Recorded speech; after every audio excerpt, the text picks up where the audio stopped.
All right, it's 5:50 a.m. and I'm headed to Chicago. I'm on about 2 hours of sleep. My brother is on about an hour of sleep. Welcome to 10 minutes of my life.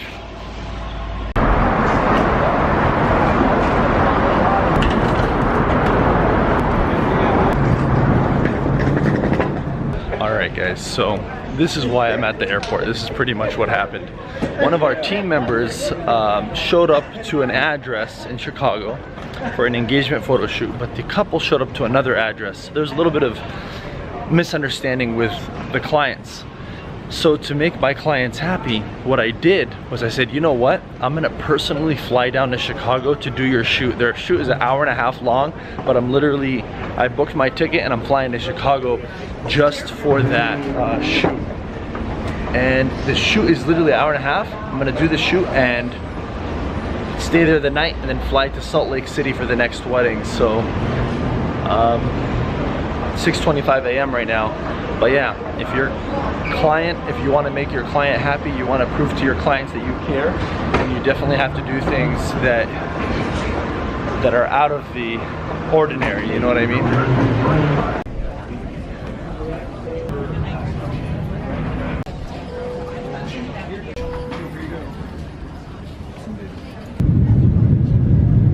Right in the Chicago airport here, Midway Airport. It's pretty busy.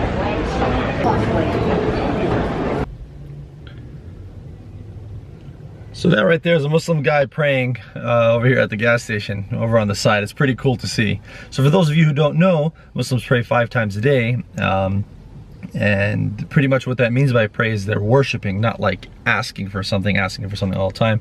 It's not just about that. It's a worship. Like, I'm gonna head over to downtown. We're gonna do this shoot. I'm pretty excited, but I'm tired. I've slept in the car for what, like 2 hours now, 2.5 hours. I was exhausted, even less than that. I was really exhausted, but like I was saying earlier, this is what you got to do for the clients. If you want to make them happy, you want to really take care of them. I flew out here and I know that I'm going to spoil them. I know their photos are going to come out phenomenal, there's no doubt. I know the clients are extremely happy that I'm here, that I came out myself just for the engagement shoot. So now guys, Chicago is Chicago, okay? But there's no denying that this place is a dump. Now some of it's pretty gorgeous, like that right there. Chicago's like a big village, you know what I mean? It looks like it's got that old feeling. It's got an old feeling, but it's huge, it's busy, but then it does have a modern touch to it with all these new modern buildings, you know, all glass and whatnot. It's beautiful to look at, it really is. It's so different than Arizona, guys. Like 19 minutes for 2.3 miles. Like, that's crazy. That would never ever happen in Arizona unless, like, I don't know, like a gazelle was like running the opposite side of traffic and a bunch of cars tried to avoid it and they started hitting into each other, then yeah, maybe, you know. But outside of that, why would it take you 20 minutes to get 400 feet? Yes, 2 miles is 400 feet. If you don't know that, you don't know anything.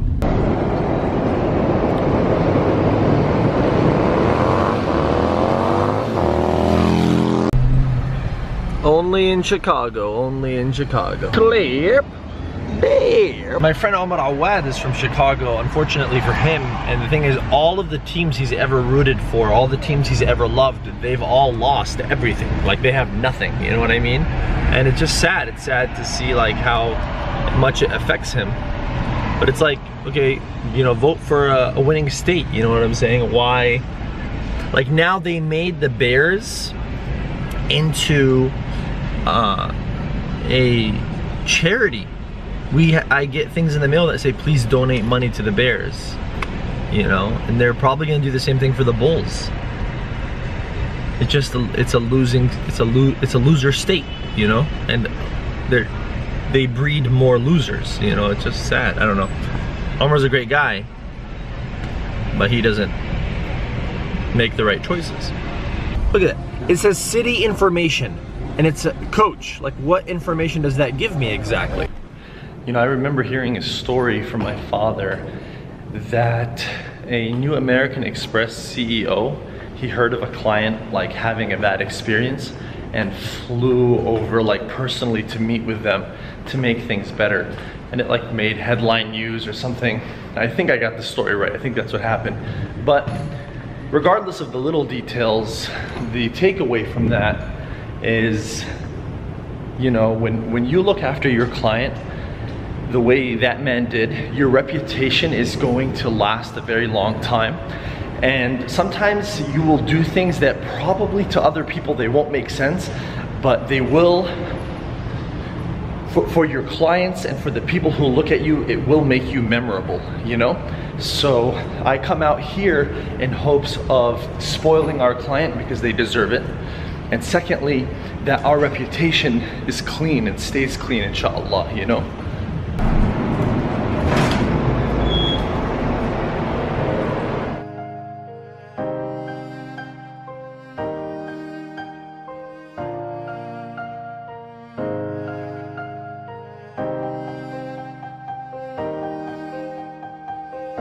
You know, I come to Chicago pretty often and it's really, really unique. You know, downtown Chicago has a ton of activities. Like, there's a lot of spots for tourists. There are a lot of spots for you to, what am I making a commercial for them? Screw it, Chicago sucks, forget everything I just said. What we're talking about is clients and taking care of people that you want to have a good experience with your company or with your business. If you go this distance for them, they will never forget you. So when somebody says, for example, engineer, or they say artist, or they say construction company, you want to be the first person or the first team that comes to their mind. What can you do to create that?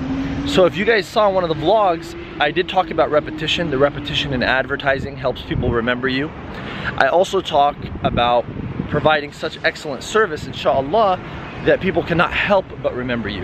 You know, so the money that you're making in your business, you are investing it back into your clients. So you're not making any money for, let's say, the first couple of years, because all the extra money you make, you're buying them gifts, you're giving them extra stuff that they never asked for. You're building a strong reputation. Actually, you should keep doing that. Even after you start making more and more profits, you should still keep doing things like that that impress people to make sure that they'll never forget you. All right, so I have my equipment set up and ready to go. What I do is I shoot on 2 cards at the same time. Here's one card, as you can see, and there is the second card right there, the big one. I do that so in case, you know, God forbid that one of them fails, I have a backup. There's no playing around when it comes to this. Now, for those of you who don't really know much about photography, companies who have 2 card slots, they charge a ton, well, they charge a lot more money for features like that because they know that professionals want them and need them, so they're willing to bump up the price. But the consumer one, you know, the one that's the regular camera, that one doesn't have those these awesome features, right, that a professional needs. The next thing I do is I start looking at places that I want my shots. So right away, I know that I want to do a photo right there. Right there, her up against that tree and him like right in front of her.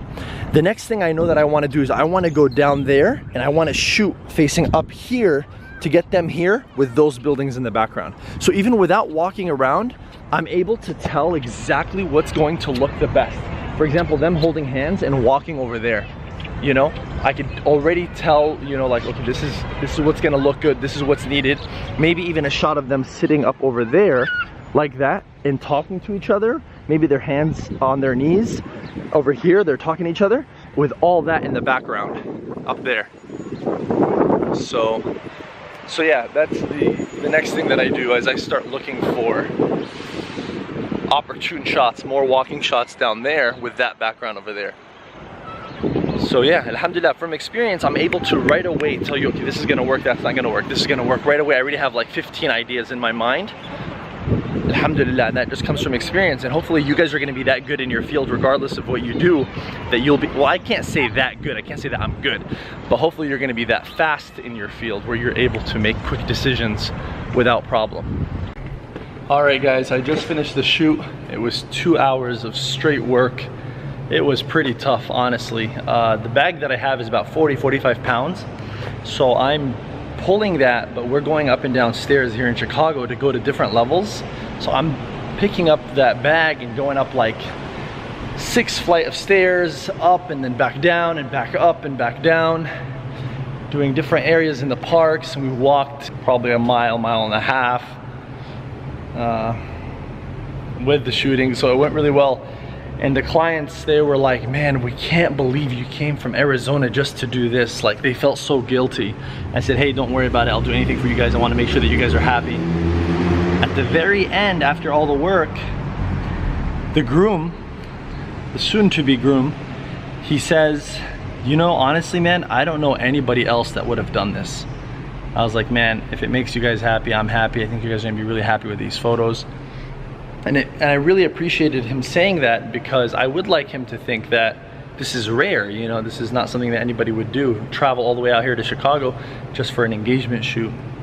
But like I said, you want to do as much as you can to treat them with respect, be genuine, and make them remember you. And that's how you build. You have to work hard to build your reputation, your name, you know what I'm saying? So for you guys out there, any business that you might have or any field you want to go into, you need to prove yourself, you know? I'm literally on like a few hours of sleep. I flew in just for this shoot, and I'm gonna have to, right now it's 8 p.m. I have to wake up, I think, at 6 in the morning to go to the airport, fly to Salt Lake City, and right when I land in Salt Lake City, I go directly to the event. So you have to, like, you can't just be all talk, you know, you actually have to put the work in.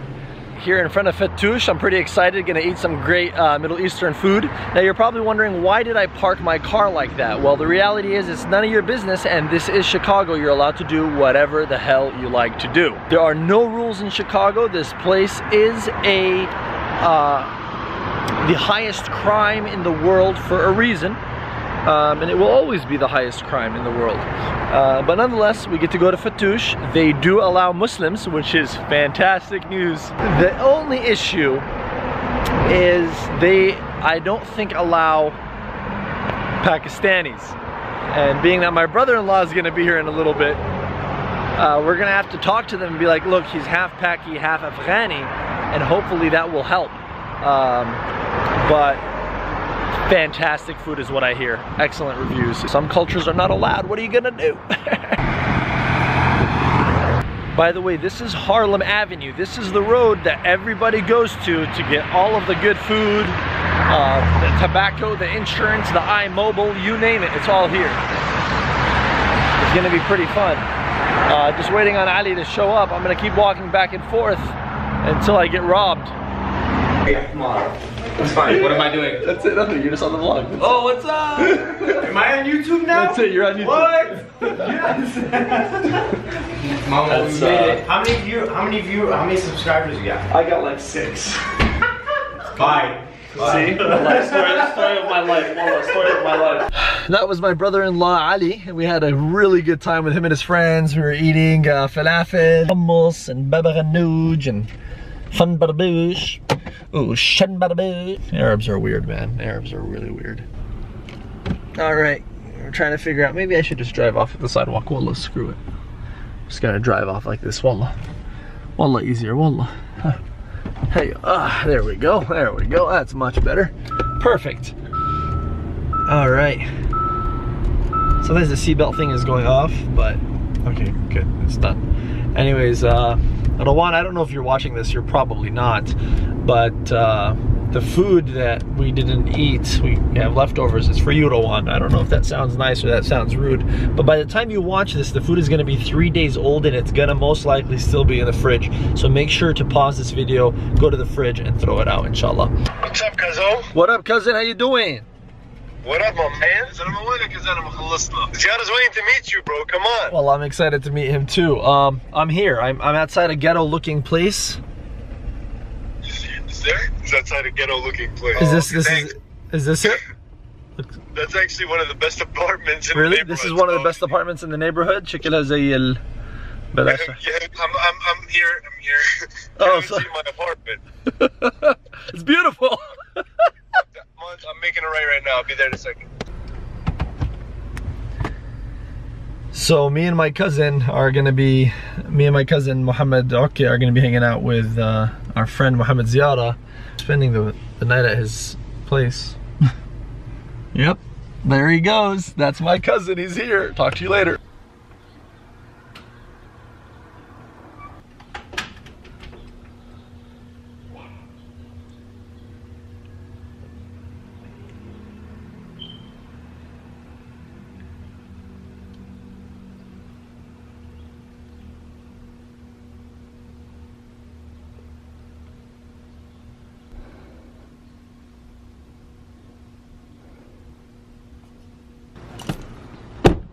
It's like 6:45 a.m. I had a really good night with my cousin Mohammed Ziara, and their roommate Asad. We had a really good time. Slept a bit late, but now on to Salt Lake City. My flight leaves in 2 hours, inshallah, and yeah, I'm pretty excited to go. Now the one that I'm flying to Salt Lake City, these are clients that have specifically requested that I personally be there. So, you know, throughout the day I was telling you guys how important it is to really make sure that your client sees you as memorable, your client sees you as unforgettable, your client sees you as the best of the best, your client sees you as trustworthy, and you do everything that you can. So alhamdulillah, I feel I accomplished that here in Chicago. I'm gonna fly to Salt Lake City and make those clients feel the same way, inshallah.